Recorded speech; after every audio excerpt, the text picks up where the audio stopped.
honoring history of hockey in South Florida and celebrating championship success. The Florida Panthers and the NHL have announced the threads for the 2026 NHL Winter Classic.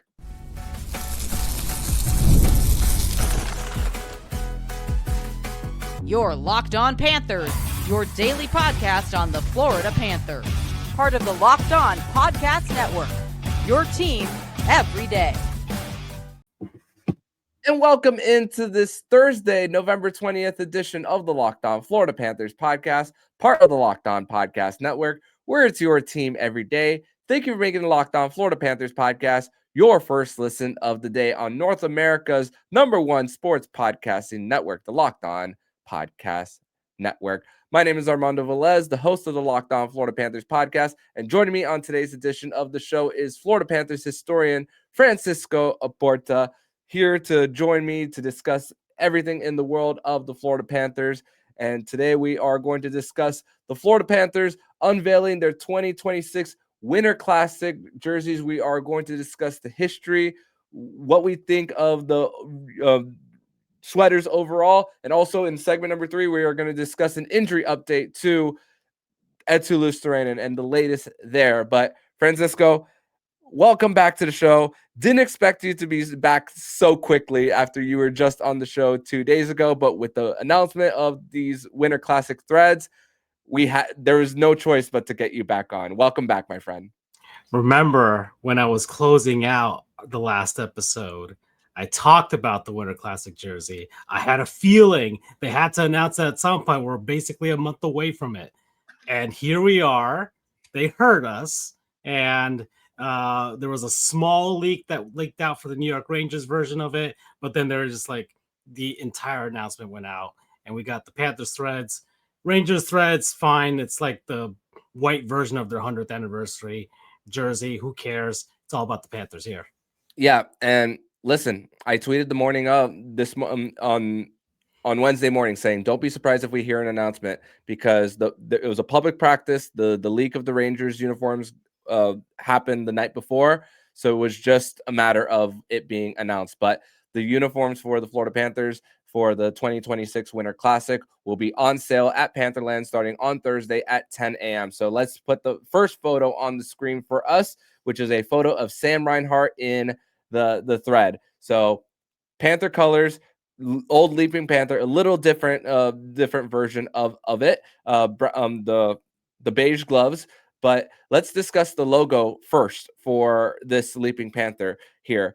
What are your thoughts on it? Because it's not the first one that we saw, the vintage one, but it's not the modern one that the Violas put out when they took ownership of the team. So I like that they went a different direction just for a one-off for this one. Yeah, so as far as the Sleeping Panther is concerned, I know a lot of people do not like it. Yes. And they do not like it. They wish it was this version of the Leaping Cat, the original version.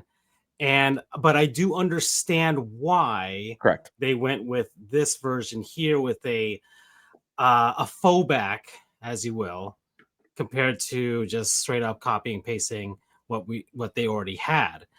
And it's all within the theme of a team from the late 1930s that the entire uniform set is all about. So in that regards, yes, I do think that there is some things with the actual logo itself I would improve upon. I mean, if you put it back up there, if you will, one of the things that I notice is that it's a completely, for the most part, except for the legs there, it's a completely symmetrical looking logo. Both the original Leaping Cat logo and the modern one that they use right now has that bit of shadowing on like the right side or on the left side of the face of the Leaping Cat. So maybe the symmetrical look of it may be throwing some people off a bit. Maybe if it had some sort of shading to kind of darken one side, just like the old logo itself was, it could be more in line with the 93 logo with the modern version they came out with before the 2016-17 season.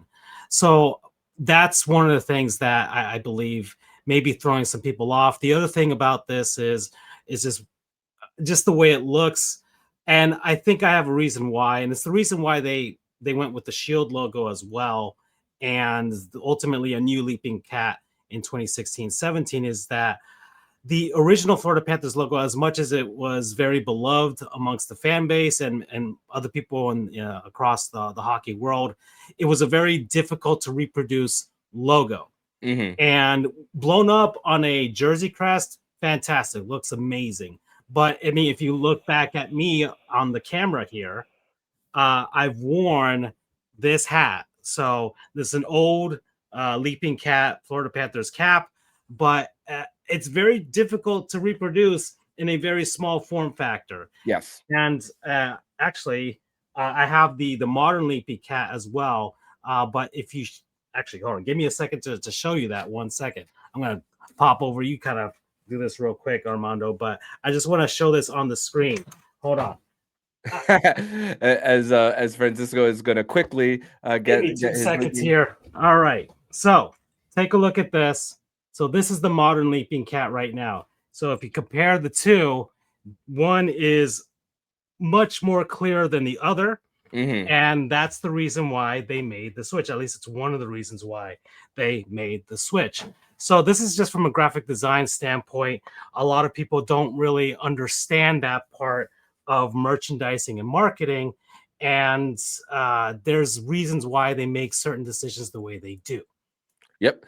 And that's coming from a guy who does graphic design for a living. So glad to get your insight there. So there's a lot more dedication that of this a lot of the tribute that is coming from the, like you said, the 1930s theme is from the Tropical Hockey League that came around in 1938. The debut of the league actually came on December 10th, 1938, which, funny enough, on December 10th, 1992 was when the NHL announced that South Florida was getting a hockey team via expansion. So what a coincidence of this collab and combining the announcement and a big debut. But when you look at the uniforms for the Panthers here, the when it comes to all the teams from at least in the Tropical Hockey League, you see a certain theme, especially with the socks, Francisco, with the stripes.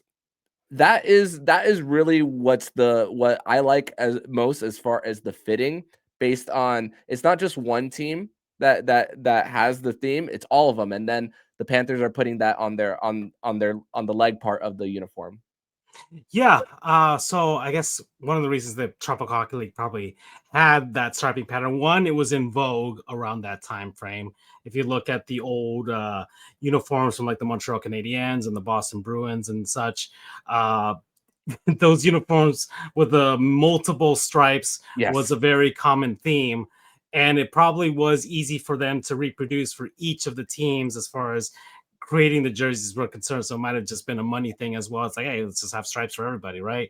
So, but in a way, it allowed the Panthers with this Winter Classic jersey to include all of the teams in that sort of homage there. But as we're going to go into the nitty gritty as to the like alternate and secondary logos that they've got here, they've pretty much been able to nail nodding to each and every one of those teams. Yes, and they have done so successfully, which let's actually take a little bit of a break, and on the other side of it, we will actually discuss those specific teams that the Florida Panthers are dedicating themselves to from the Tropical Hockey League. We're going to discuss that next here on the Locked On Florida Panthers podcast. Today's episode is brought to you by Rougiet. And let's be real, making excuses doesn't solve anything. We've all heard them before. It's just stress, I'm tired, or it happens to everyone sometimes. But when it comes to performance, sometimes your body just needs a little extra support. That's where Rougiet comes in. Rougiet.com offers fast-acting, doctor-prescribed treatments for ED, designed to help you stop making excuses and start making moves. Rougiet makes it easy to get started. You just connect with a board-certified doctor 100% online. No awkward waiting rooms and no in-person appointments. If prescribed, your treatment ships discreetly to your door. The process is fast, simple, and private, and it's all handled by real doctors. It's about confidence, connection, and getting back to the moments that matter. Visit rugiet.com/LockedOnNHL for 15% off of your order. That's RUGIET.com/LockedOnNHL. And don't forget to use our code LockedOnNHL so they know we sent you. Rugiet, stop making excuses and start making moves.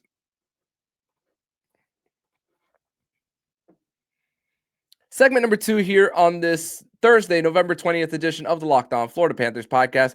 Thank you once again for making the Locked On Florida Panthers podcast your first listen of the day here on a Thursday. Armando Velez here with Florida Panthers historian Francisco Oporta here to continue the discussion of the Florida Panthers Winter Classic sweaters as a dedication to history and celebrating championship success. So let's go back to what the Panthers have done based on this jersey design, based on the Tropical Hockey League. And we are going to start with the left shoulder logo.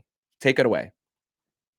All right. So left shoulder logo is a roundel. Florida Panthers encircling it with the shape of a silhouette of a Florida Panther itself. There's basically a circle of what they have called it a sun.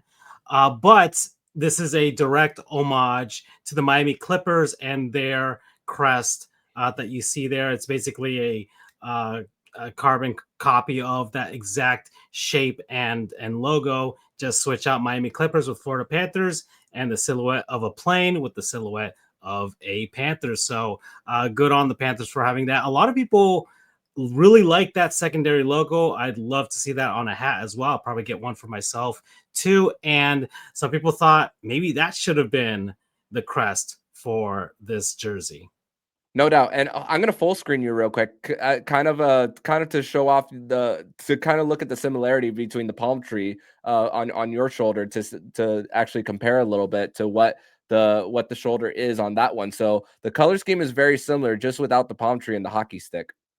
Yeah, well, the Florida Panthers have also gone back to their yellow gold instead of a gold look to all of this as well. Once again, that's their original color scheme from 1993. So they're going all the way back to that as well. Yeah, so pretty cool touch there for the Panthers.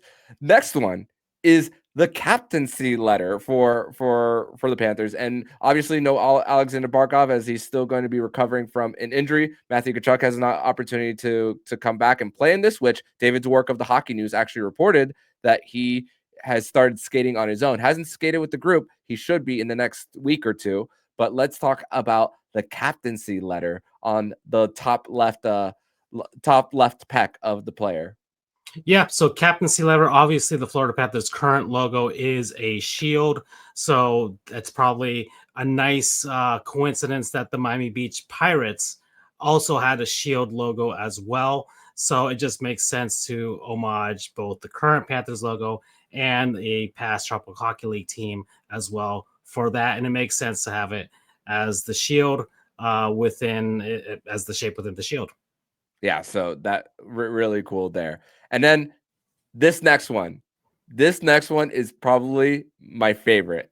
The pant logo, a diamond look for the pant, and a dedication to another team, and actually possibly multiple teams based on what the Panthers could have been named, and a basketball team. The floor is yours. Okay, so this is an homage to a lot of things, actually. You've got the Coral Gables Seminoles, who are also a Tropical Hockey League team. They actually won the Tropical Hockey League, right? The regular season as well. I think they were the champions, if I'm not mistaken. They had the best record, that's for sure. And of course, really strange to say, Coral Gables Seminoles, if you're into the Miami Florida State rivalry there.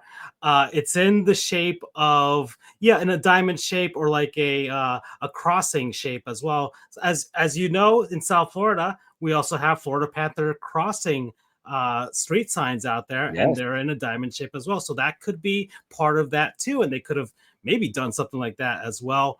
It's in yellow and gold, and it's got a silhouette of a hockey player, a very simple caricature of a hockey player with a stick.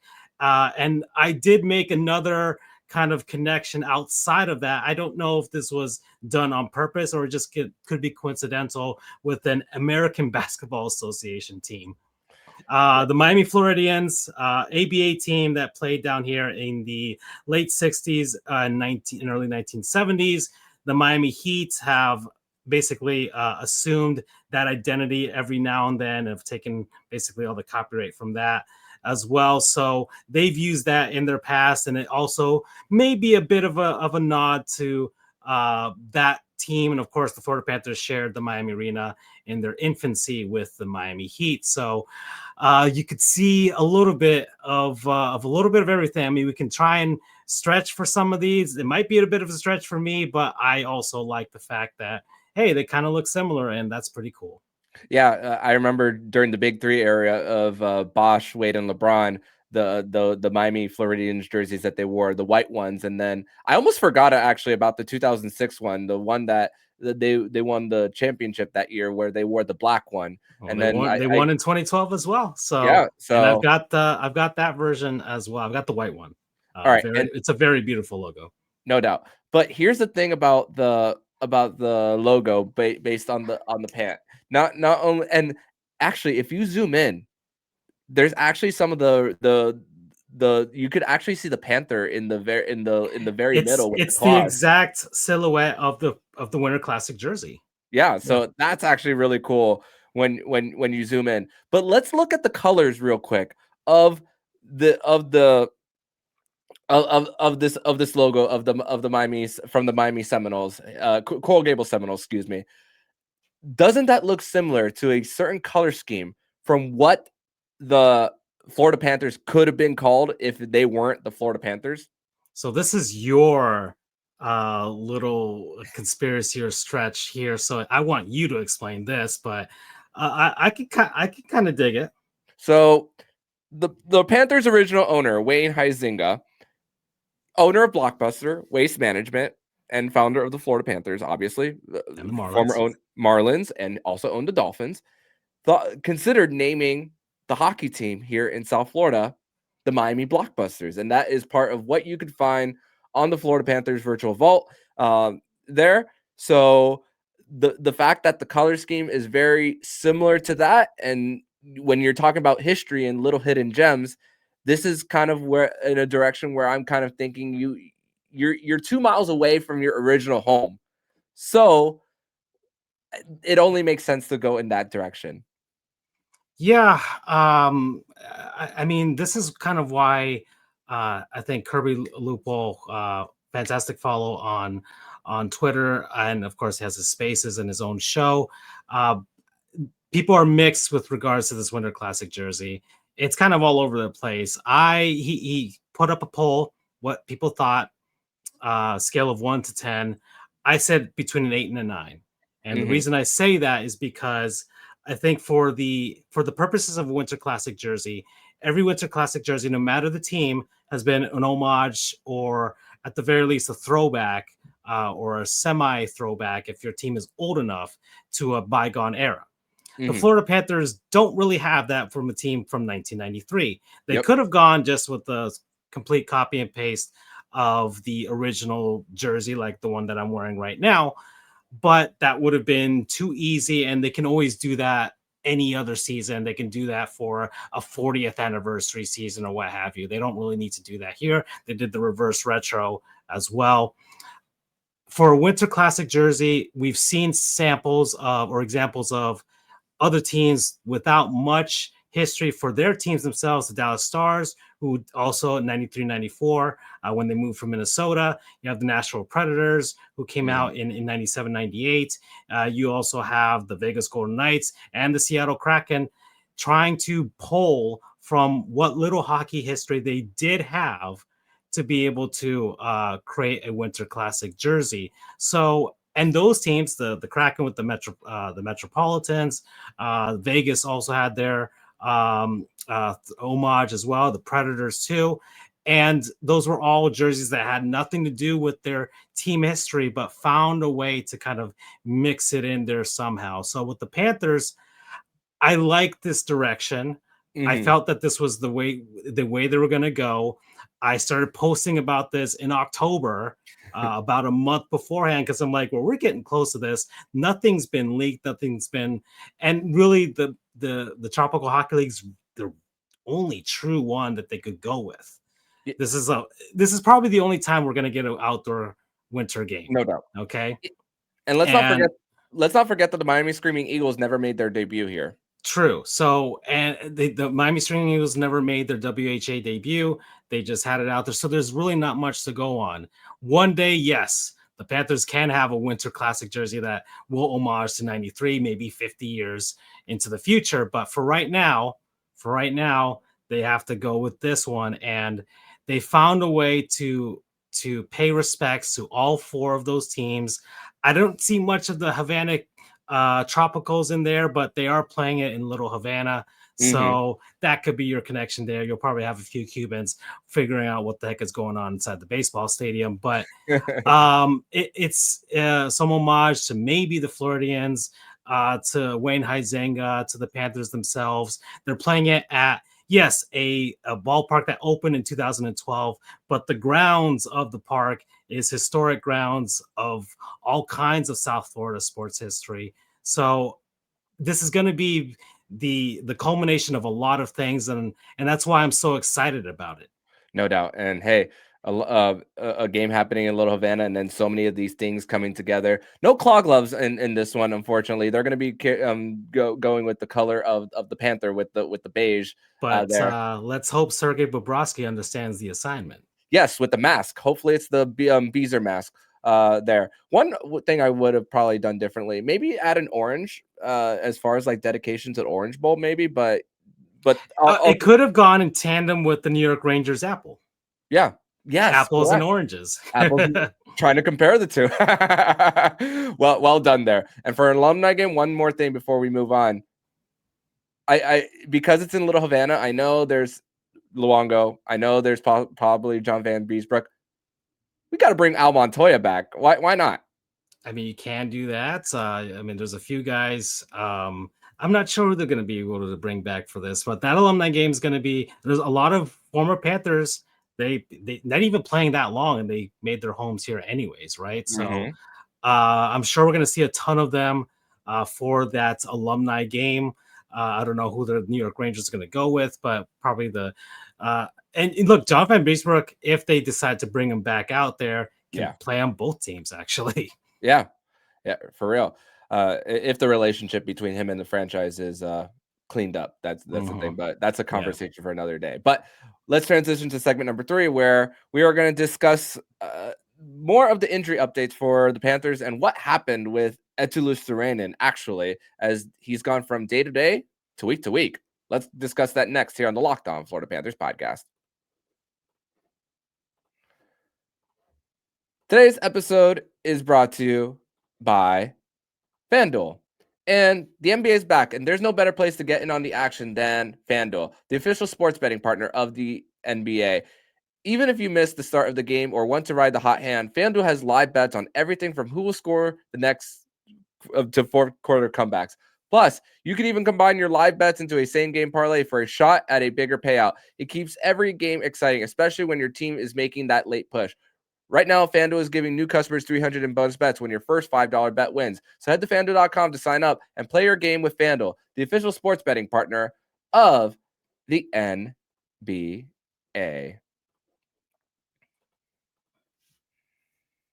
Segment number 3 here on this Thursday, November 20th edition of the Locked On Florida Panthers podcast. Thank you once again for making the Locked On Florida Panthers podcast your first listen of the day on the nation's #1 sports podcasting network. Armando Velez here with Francisco Oporta, Florida Panthers historian, here on the show. And some of the injury updates for the Panthers here. Cole Schwint did fracture his arm. He's going to be out 2 to 3 months, as we expected. It was not going to be a short-term thing, as Paul Maurice did say after Monday's game. But then there is one strange one. And if you're watching this on YouTube, you already know based on the timeline. And also subscribe to the YouTube channel, especially for today's show, as we provided so many screenshots from today's show, especially. But Eetu Luostarinen, we found out that over the weekend, he had a little bit of an accident during a barbecue. So it's and coincidentally, they're facing off against the New Jersey Devils tonight, where they had a situation of their own with Jack Hughes, as he had a hand injury with something related to glass. So this is just odd timing, and with the opponent that the Panthers will be facing. Yeah, I think maybe we should have people feed the Panthers and all these hockey players now. Just kind of spoon feed them like little babies and kind of protect them and make sure that nothing goes wrong for them, especially for the Panthers, because man, the Florida Panthers infirmary just keeps getting bigger and bigger here, and they really cannot catch a break whatsoever. This is like Final Destination type of level of injury for the Florida Panthers. Anything that can go wrong is going wrong. So let's just kind of wrap these guys up in some bubble wrap, and hopefully they can survive until they can get some reinforcements here. No doubt. And this is a tweet from David Rodriguez at David954FLA of the details of it. And it says that there was some sort of malfunction with the gas grill, and Luostarinen suffered burns from the lower half of his body. And the quote from Paul Maurice is, he suffered burns, and we list them as week to week because we don't have a lot of experience with this. When he comes back, he will have to be comfortable in putting equipment back on.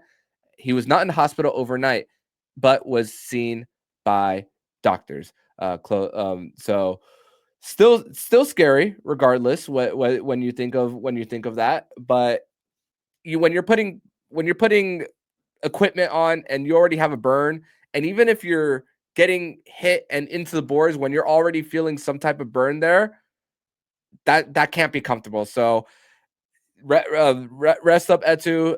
But at the same time, this hurts the Panthers, because the Panthers, as far as their foundation defensively, we see the different partners that Eetu has on the penalty kill. Especially, that's the part where the Panthers penalty kill is already not playing up to par either way. Maybe more of that has to do with personnel, but this is where it's really truly a major dent. Yeah, and also that line with Lundell and Marchand. We saw Mackie Samoskevich get a chance there, and maybe it'll allow some guys to get some chances with that line, and maybe can spark a little something there with regards to the offense. But of course, Eetu Luostarinen kind of does it all, right? Just another one of those guys that you can kind of plug anywhere, and he'll try and get the job done. And I mean, what else can happen, right? At this point, what else can happen? And you just kind of have to laugh at it with some of it, but it's just a freak accident. No doubt, and a freak accident as well on the other side with Jack Hughes and what happened in Chicago when they were there. But the Devils have only played 2 games since Jack Hughes' injury. They're 1-1-0. They got blown out by Tampa, so they're going to be coming into Sunrise mad. But this is also a team where I projected before the season that I believe they could win the President's Trophy, and that if they are healthy enough, that they could make a run to the final. They did face off on October 16th. Daniil Tarasov did have the start. It was the second end of a back-to-back after the Panthers lost in Detroit. It was a 1-1 game before the third period, and then Timo Meier, who Tarasov was making save after save, finally got a goal through in the third period. But this is gonna be another tough one. Jack Hughes actually got 8 shots on goal that game, but Dawson Mercer is going from wing to center. Obviously, Jesper Bratt is a problem. He's almost a point per game player, but also Simon Nemec, who got a hot trick last week in Chicago, he's starting to come alive for the Devils as a guy who spent the first few years in the AHL as a number 2 overall pick. It took him a little bit to get into the lineup consistently as well. So that's also another challenge for the Panthers here, as the Devils near the top of the division battling with Carolina, and the Panthers still, bunched up Eastern Conference, but a mini winning streak. You're right back in that top 3. Yeah, look, New Jersey's playing well to start out the season. They're tied with the Hurricanes as of right now, but the Panthers, it's once again, you're just trying to hold your head above water long enough for some guys to come back here. But when it seems like we're about to get we're getting close to Kachuk coming back, and then Eetu goes down now with all of this. So it's we'll see how things go, but tough team coming in. But the Panthers have played well against tough teams as of late. Played well against Dallas Stars, played well against the Vegas Golden Knights, played well against the Washington Capitals. We got New Jersey, we got Edmonton also for the finals rematch again. So there's not really any time to kind of woe is me with the Panthers right now. It's all about, hey, let's put our best foot forward and just roll with what we've got. No doubt. And Paul Maurice did confirm that Jack Devine will in fact make his debut on Thursday night, and he'll be playing on the fourth line with Luke Cunnin and Noah Gregor, which with AJ Greer being hot and on pace for a career high in goals, they're sticking him on that third line with Sam Bennett and Carter Verhaeghe. And I mentioned this yesterday about how both Sam Bennett and AJ Greer are tough guys when it comes to dumping the puck in the zone and fighting in on the forecheck as well. And then Carter Verhaeghe being the F2, being above the goal line for an opportunity that is maybe something that Paul Maurice is maybe anticipating, that they could get more production. But also making his NHL debut, I'm not expecting more than 10 minutes for Jack Devine as someone who is really in his first full season. So I want to see him get those opportunities as a guy who's a good hand, straight shooter, but at the same time, you don't want to rush him into those increased minutes. No, you don't. And I guess now, if there is a silver lining to all of this, we're seeing some mixing and matching, and we're seeing guys get opportunities, right? Guys can get a taste of the NHL before being sent down to the A or what have you, and kind of get that feeling like, oh, this is what I need to do next to get to that next level. We saw it with Mackie Samoskevich. Yep. That's a perfect example of what happened. He started out the same way, and now you're seeing him get this opportunity with the Cats now, initially in that 2024 season. They brought him up for a bit. Then 2025, he's with them the whole season throughout the playoff run as well. And now you see him here with an opportunity to be on the top line as well. So it's the beauty of having a team that's always in contention and that is also trying to keep themselves retooling along the way, because you can't keep the same guys forever. And at some point, the Panthers need to start looking at what they got down in the AHL. Need to see, need to keep having that great scouting that they always do, and of course, look towards the draft. So, as much as Panthers fans are no longer have to kind of hope for a lottery pick anymore, but you still have to develop guys so that they can plug in and keep the good times rolling. No doubt. And yeah, Mackie Samoskevich in the 23-24 season started off those with the team, him and Justin sort of. I remember they started that season with in that road trip in Minnesota, Winnipeg, and then New Jersey, and then they were sent right back. So this is going to be a little bit of a taste. Although we'll see based on the injury situation if that will force Devine to be there longer out of necessity. But we'll see. Let's see how well he adjusts to the pro. Not pro game. He's already in pro hockey, but to the NHL game here, and let's see what he can take away right before he gets sent down, because I do anticipate this to be a short-term call up for him. But hey, very excited regardless. But Francisco, I want to thank you so much for joining me on another edition of the Locked On Florida Panthers podcast. Another successful show as we discuss Winter Classic threads, history behind it, and preview tonight's game. So the floor is yours to tell everybody where they can follow you and your outstanding work online. All right. At FLA Cats History on X or Twitter. Also at SoFla Sports History on TikTok. So I'm posting clips there as well. Hey, the Winter Classic jersey has been unveiled. So I'm just in awe of it. I can't wait to actually see it in person and, get a real good look at all the details of it, see what the merch that they've got out there. I saw a fantastic I think cap or something that Sam Bennett was wearing, or a hoodie that had the Panthers, the new, or I guess the retro or throwback or fullback leaping cat head inside of the shield shape. And I'm like, oh, that could have also been a nice alternate logo there as well, or could have been the crest too. They might have been thinking of a lot of things, actually. But going forward in the future, of course, I'm always posting Panthers clips of games as well. But hey, we're going to be running up to this, and I also have at Marlins history, and I know I'm going to be doing some weird stuff with that as we get this kind of you got my chocolate in your peanut butter Reese's type of thing going on with the Winter Classic between the Panthers and the Marlins. can't wait, and we're definitely once again going to have you back as the event gets a lot closer. So can't wait for that, my friend, and thank you as always, and see you very soon. And if you like what you're hearing, please subscribe to the podcast to be notified every single time the Locked On Florida Panthers podcast jumps into your podcast feed. Don't forget to also subscribe to the other shows on the Locked On NHL network, including Locked On NHL, Locked On Fantasy Hockey, Flip Livingstone and Stu Roden, and Locked On NHL Prospects. Thank you once again for making the Locked On Florida Panthers podcast your first listen of the day. So I'm Armando Velez with Francisco Oporta, and you've been listening to Locked On Florida Panthers podcast, part of Locked On Podcast Network. We're your team every day.